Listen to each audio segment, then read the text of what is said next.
Okay, we're talking about additional ways to look at this complex problem of narcissistic and emotional abuse. And I want to offer you new ways to think about this complicated problem. And I'm suggesting to you that maybe it's not as complicated as we think. So I did a video called Narcissism as Emotional Immaturity. This one is Narcissism as Self-Protection. Now, I'm Dr. David Hawkins. I'm the director of the Marriage Recovery Center, where we focus on narcissistic and emotional abuse. Of course, I've written on this. I talk about it. Self-protection. So much emotional abuse happens at that point where the man is confronted with his immature behavior, and that's where problems happen. He's confronted, he's thin-skinned, he reacts, he becomes angry, he becomes defensive, and then that's where emotional abuse happens. It's at that intersection, and that's where we need to focus on the problem. So defensiveness is so much of the problem of narcissism and emotional abuse. And they don't see the emotionally immature, the emotionally abusive man doesn't see how defensive they are. And they sure aren't taught skills on how to sit with confrontation, how to sit with information that feels abrasive. How do I accept criticism in a healthy way?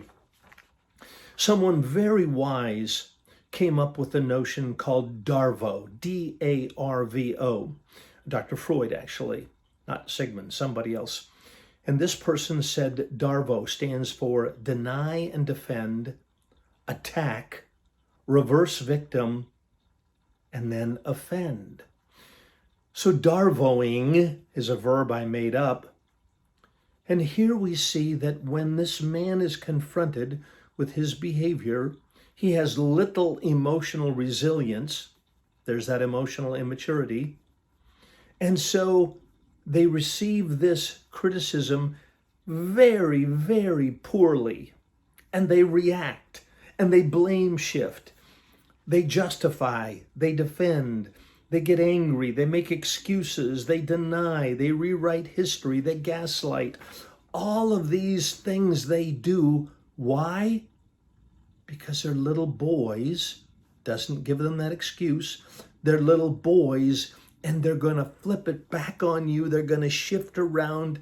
They're going to deflect. They're going to distort. They're going to, oh my goodness, they're going to contend with you, and you're going to become exhausted with the emotional quicksand. All right, so back to the notion, narcissism as self-protection.